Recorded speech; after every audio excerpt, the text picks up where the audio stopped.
திருவாரூர் மாவட்டம் திருத்துறைப்பூண்டி ஸ்ரீ கிருஷ்ணா திருமண மகாலில் Marxist communist கட்சியின் 24வது நகர மாநாடு நடைபெற்றது.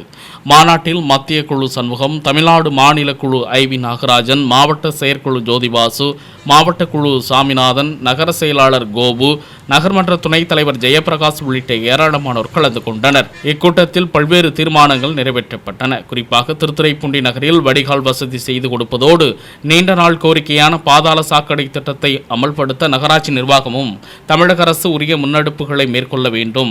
திருத்துறைப்பூண்டி நகரில் உள்ள குளங்கள், குட்டைகளை அளவீடு செய்து தூர்வாருவதோடு பாதுகாத்திட தண்ணீரை முள்ளியாற்றிலிருந்து கொண்டு வரக்கூடிய வகையில் ஆக்கிரமிப்புகளை அகற்றி வாய்க்கால்களை தூர்வார வேண்டும் எனவும், திருத்துறைப்பூண்டி நகரில் உள்ள வாய்க்கால்களை தூர்வாரி ஆக்கிரமிப்புகளை அகற்றி அடப்பாற்று பாசனம், முள்ளியாற்று பாசனம், பண்டாரவடை வடிகால் பாசனம் சிறப்பாக மேற்கொண்டு விவசாயிகள், விவசாய தொழிலாளர்களை பலனடைய செய்யும் வகையில் நீர்வளத்துறை ஆவண செய்ய வேண்டும் எனவும் இக்கூட்டத்தில் தீர்மானம் நிறைவேற்றப்பட்டது.